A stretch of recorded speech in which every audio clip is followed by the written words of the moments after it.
See the Off the Hook podcast at offthehook.com or Facebook, YouTube, Twitter, or wherever you go. Podcasts, Apple Podcasts, Spotify, Stitcher, Google Play, and iHeart. Like, share, follow, subscribe. Off the Hook. Dave Hooker, start.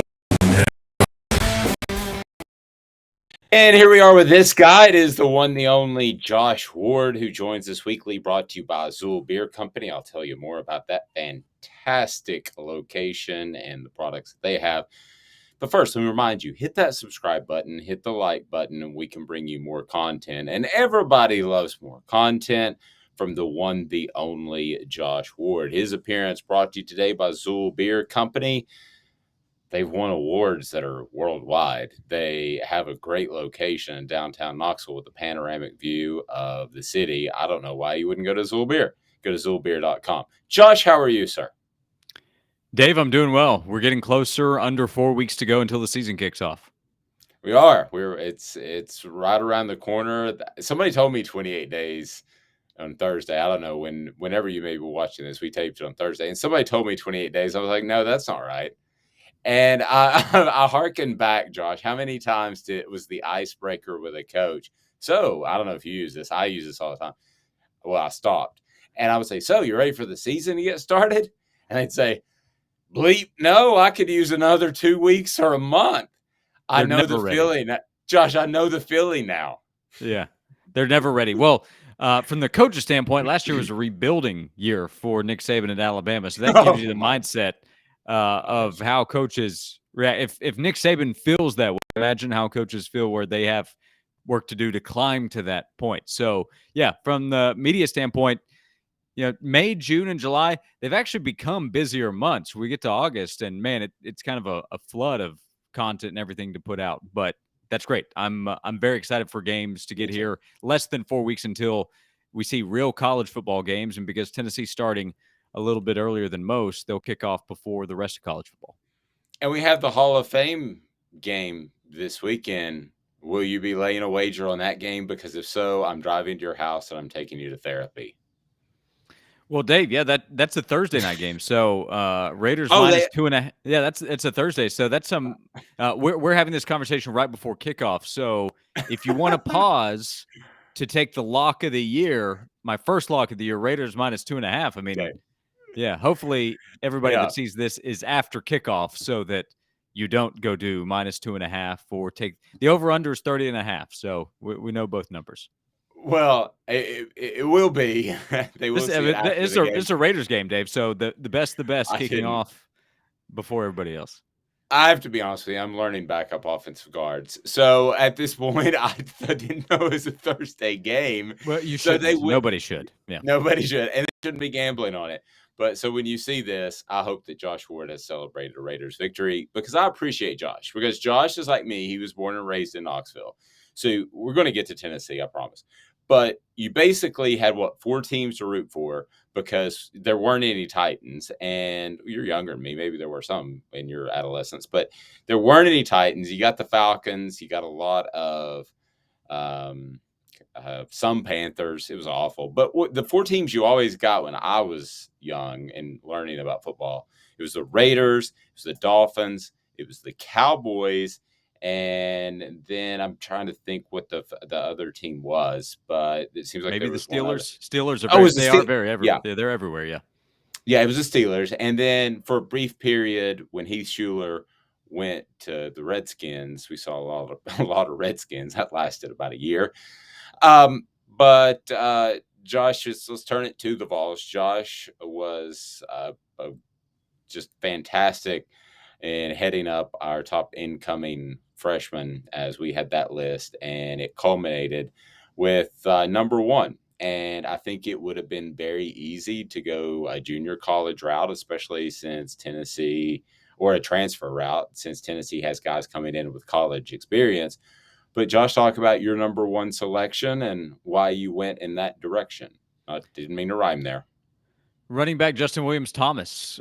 He was my choice because I think he's going to make an impact on this offense. Dave, if you talk to Justin Williams-Thomas, you will walk away impressed. He does not sound like a true freshman. I don't even know that he feels like a true freshman because he came in January and was able to go through spring practice, and that really does matter in trying to get ready. And I promise it's going to matter to Tennessee's coaches, because if he's out there on the field, he has to be trusted not just to run the football. I think that's probably going to be pretty comfortable for him, but to protect Hendon Hooker, who the season is going to rely on most likely. That's going to matter. And can he catch balls out of the backfield? Because that's going to be part of his role. He said he worked on that during the summer months. So it's going to be Jabari Small to start out, and it should be. I think he could have a really big season if he stays healthy. But, Dave, we've already seen Jalen Wright be slow to start camp. We've already seen Lyneth Whitehead go out for the season.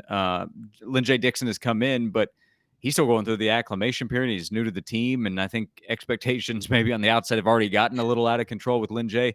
Maybe. I think Justin Williams Thomas can be a really good player for Tennessee. He's bigger than some of the other backs in the backfield, and he said he's going to play about 215. So I like James Pierce a lot. The transfers you mentioned, I think Wesley Walker and Andre Turrentine will make an immediate impact, but I like Williams Thomas' role, and I like his ability.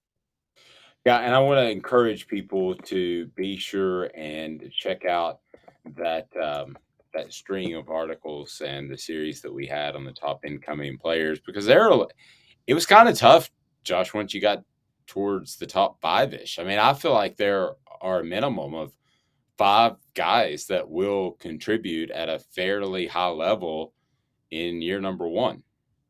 They're year number 1 at Tennessee. Yeah, they're going to have a chance to. And, part of this is thinking immediate impact, short term, and also what they can grow into. And the conversation in August and September could be different in October and November. I'll give you an example. One of our top 5 guys, Addison Nichols, he was here in the spring. He worked at center.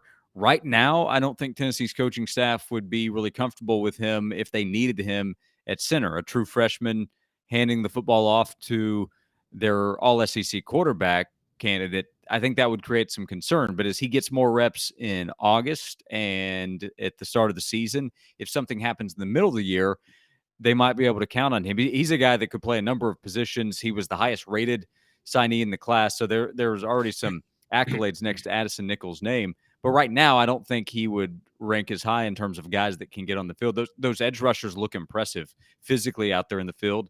Are they ready for the physicality of the SEC? These are still questions that have to be answered. And then, the transfers again. Brew McCoy, assuming he's cleared and eligible, they brought him in to make an impact right away. The same would be said for the secondary members. And then Gerald Mincey could help at tackle, but he's battling for that starting position against last year's JUCO transfer in J.J. Crawford. But you're starting to see this roster not turned over, but you are starting to see it filled out, and it will turn over the next year. Lynn J. Dixon is the person that the running back that you were talking about, transferred from West Virginia to Tennessee. This struck me as a little odd for a couple of different reasons.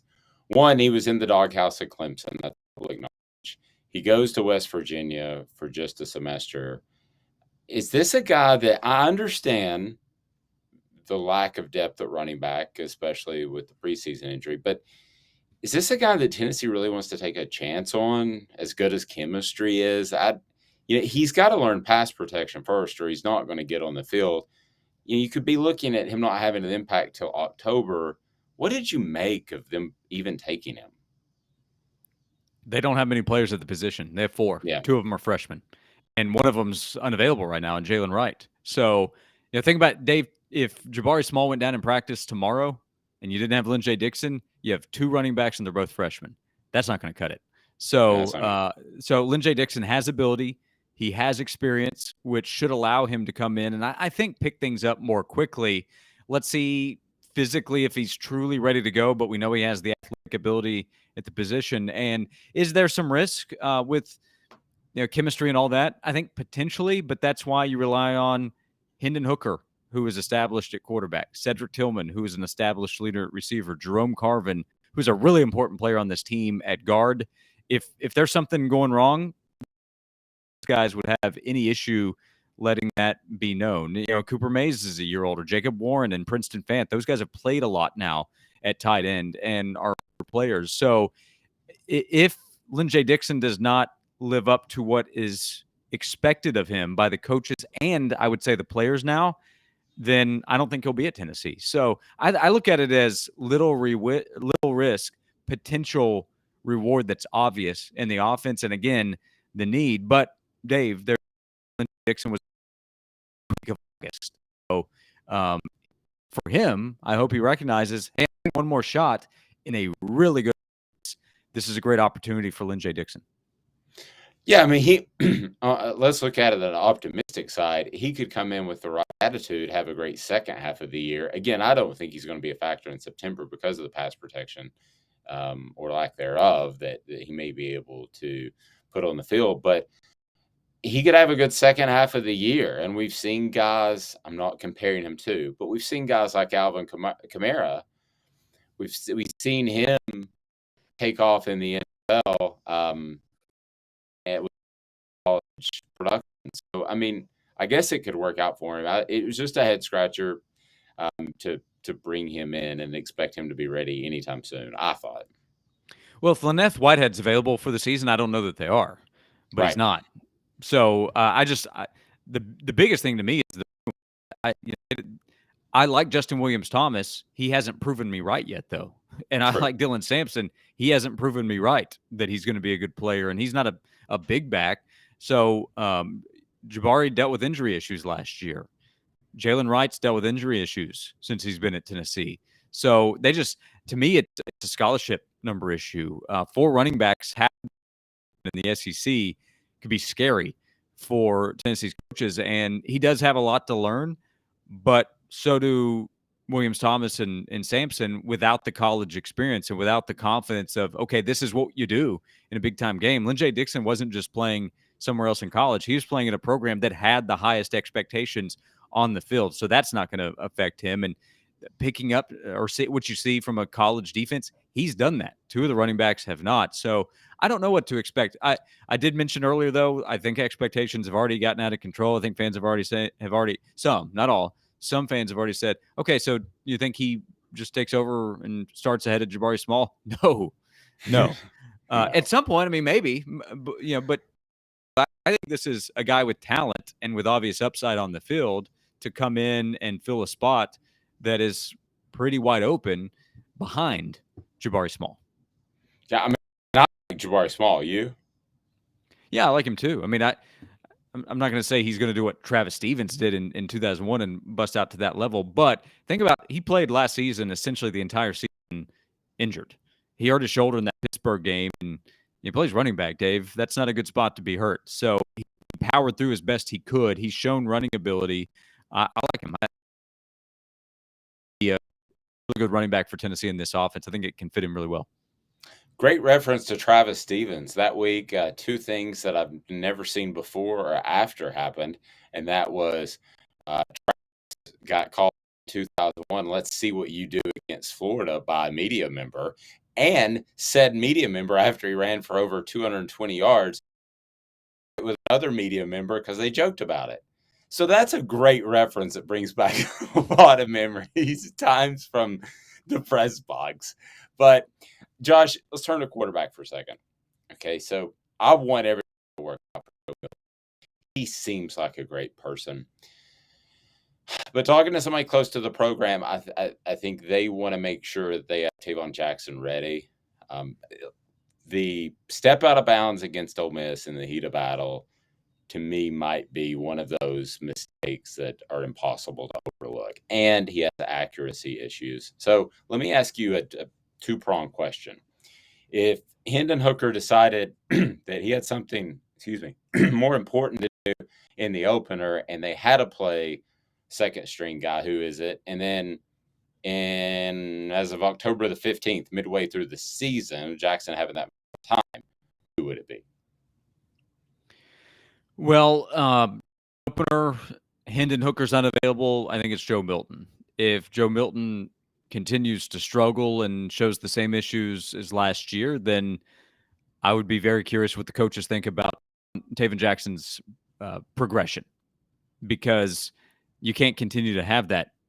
But again, numbers-wise, you're limited to that conversation. So Joe Milton's important for Tennessee. They do not want Hendon Hooker to go down, but he did last year. And one of the big questions on the team right now would be left tackle. Well, you're J.J. Crawford or Mincy getting beaten on the edge and a hit being delivered to Hendon Hooker, to this conversation becoming very real. So a lot of the conversation has been really positive about Joe Milton continuing to buy in and wanting to prove that he can play the quarterback position and being a good teammate. And he and Hendon Hooker have a really good relationship, and that is a positive sign. In fact, I feel like Tennessee is a positive sign because we've seen guys just up and go if things don't go well. So if something were to happen to Hendon Hooker in the start of September, then Joe Milton gets another chance to prove he can play quarterback in the SEC. Middle of October, I don't know. Dave, remember CJ Leak? He was the backup to Casey Oh, yeah. Glosson, and he was given a chance to be the guy as the backup, and it just didn't go well. Now, I think there's more upside with Milton in terms of ability in this offense, but if you continue to find issues and you feel like, okay, we're not getting it fixed, remember they went to James Banks and said, we'll just see what we can figure out with this talented freshman. That's a potential situation if you have to go to the number 2, who is Joe Milton, and the number 2 cannot deliver. Yeah, maybe you could throw a squirrel back there, but I don't think For a couple plays, I don't know. 170 pounder that's running at an SEC defense. Be careful how many times you do that. If you think that guy's 170 pounds and you think I'm 170 pounds, so Hey, I'm 5'11" in the program, Dave. So don't question my numbers. That's right. I've got you at 6 foot. Okay. So 6 even 0.02. Yeah, it's funny you bring up CJ League. I don't know if you did that on purpose, but they both have the herky jerky release, like a boxy sort of release that, to me, it's like a free throw shooter. We don't talk big Ben Simmons or any of the guys that just can't shoot. You got to tear that down and start it anew. I don't even know that can happen in a year. Yeah, I don't know. I mean, if there's a coaching staff that deserves the benefit of the doubt, it's this one, right? Because essentially everybody else has worked out. But that's why a year ago there was the hype around Milton, because his physical attributes were obvious. But he had transferred from Michigan, and for some reason people thought Jim Harbaugh couldn't coach football. So that was the reason that it didn't work for Joe. And it's like, well, actually, Jim's still a pretty good coach, and Josh Heupel and his coaches, we know, can do a good job. And it didn't work for Joe. And he didn't have a ton of time last year. He had more time. And I meant it when I said he deserves credit for continuing to buy in and being a good teammate. And he and Hendon Hooker have a really good relationship. That's important, because if they do have to count on Joe again, teammates are going to know that. And I think that they'll have his back. But if that's the case, he's still going to have to go perform. And I don't know. I mean, CJ Leak knew plenty about football. He went on after his playing days and went into scouting and working for the NFL. He understands the game. And Joe Very talked smart. to him. Joe's very intelligent. He understands. It's just it hasn't translated to the field yet. But he's adamant, I'm a quarterback, and that's my future. And there's a real chance that he gets a chance to show that again at Tennessee. That's why he needs to be ready. Nobody wants that to happen. Everybody wants Hendon to stay healthy and have a big season. But if not, then Joe Milton gets a chance to show again. It was brought up, paraphrasing the question, but about losing his job or being beaten out. And he said he didn't lose his job, and he did. But in his mind, he got hurt, and then they went to Hendon, and it worked out, and they stuck there. So Joe has kept the mindset of, I'm going to have success at a quarterback, and I really do think that matters. But you have to do more than that to win in the SEC. I appreciate it. I root for the young man, as I root for, for the guys I hear about. And I don't know him personally, but the guys I kind of get to know. But I think there's some real mechanical issues that I don't know that can be fixed, like I said. And I do remember very well that CJ Leak game where he didn't play, and who was in the stands, Chris Leak, who was going to come to Tennessee and decided not to because he was sitting in the stands at Georgia Stadium while James Banks was running around and almost pulled the upset. What would have happened had CJ Leak been the guy that almost pulled the upset, had continued to start the rest of the season and until he was no longer needed because of health? And Josh, that was a really pivotal moment in Tennessee football history. Things would have been much, much different. I don't know how better or worse, but they would have been different. I don't know either. In terms of results, I'm not sure. But, I mean, 4 years later, CJ Leak's helping lead Florida to a national championship, and Tennessee's facing him, obviously, in the East instead of having him be the quarterback. And, Yeah, assuming if everything works out for CJ the rest of his time at Tennessee, I think Chris comes to Tennessee. I think he sticks with that plan. So he's probably the guy. I don't think you have a class of Eric Ainge and Brent Schaefer. So maybe you don't have the 2005 disaster of a season, right? So then your trajectory is different. A lot could change, but there are a number of butterfly effect questions with Tennessee. I think that '07 SEC title game is definitely one, but CJ Leak, if Casey doesn't get hurt and you don't need CJ, just continues to be the trusted backup. That was a pivotal moment in that decade for Tennessee. There's no way to know what happens next, but I don't think you have the rough waters that Tennessee. How about another? A guy named Chris Sims was committed to Tennessee. I can remember staying at a radio station late at night because he was going to make his announcement. And then the next thing you hear from him, he's not coming to Tennessee. The next time you hear from him, he said Tennessee's players are all racially divided, which was an interesting shot out the door. But Josh, you're right. I mean, that was one of those pivotal moments that we don't know what would have happened. Yeah, maybe Casey still comes. I don't know. He came in a class with Rattay and beat him out pretty quickly. Right. So maybe Casey still does. I'm not sure, but that would have been an interesting battle, right? Because then you're talking about I don't know who stays there, but you have Matthews, Sims, Suggs, and Clausen. It was already interesting. So throw Sims in there, then it really gets that way. So I don't know, but that's a big one for sure. There could have been a recruiting impact even more so with Sims coming to Tennessee instead of Texas. So there's that. There's always the recruiting aftermath. Like if Tennessee goes to the Rose Bowl in 01 instead of losing to LSU, you have another SEC title, but you have that national stage. Even if you don't beat Miami, I think Miami wins, but Tennessee would have had Albert Haynesworth, John Henderson, and Will Overstreet. They're not getting pushed around. I promise that. But no matter the result of the national championship game, another SEC title and the Rose Bowl, that would have helped recruiting. So, Dave, I don't think there's any program in the country, and I mean this, that has more what ifs than Tennessee football. And I'm just talking over the last 25 years. Yeah, you want to go back to 2001? That was my fault because I booked my flight, I booked my hotel, I booked everything at halftime of the SEC championship game to go to LA and cover the Rose Bowl, and Tennessee couldn't stop a draw. So anyway, for Josh Ward, I'm Dave Hooker. You can check Josh out. End on that note. There you go. Yeah, I was going to be grab in LA a Zool beer it. now. You'll probably need one after how we closed out today's segment. I had found full-service Marriott in Manhattan Beach. I mean, I was golden. Booked early enough where it was fairly affordable. Not that I was really worried about that. I feel like the roses at Tom Black Track also probably weren't a good idea. That wasn't on you. So gosh, forgot about that one. Yeah. Waiting there at midnight or 2 a.m. is Mike Hammond and a big bunch of roses. I'll leave you with that. He's Josh Ward. Thorns. Dave Hooker. Sorry. Listen to him on the Sports Animal from noon to 3, and he might write a thing or two for us on offthehooksports.com. I want to thank Zool Beer with the panoramic view of downtown. Great place to hang out. We're going to start to do some events there. Looking forward to that with some former balls. And also, they win worldwide awards for their hazy IPA. It's just that good. Josh has had a sip on the lake. He sent me a picture, so they're definitely a thumbs up. ZoolBeer.com. Check them out downtown Knoxville. This is a presentation of Off the Hook Sports.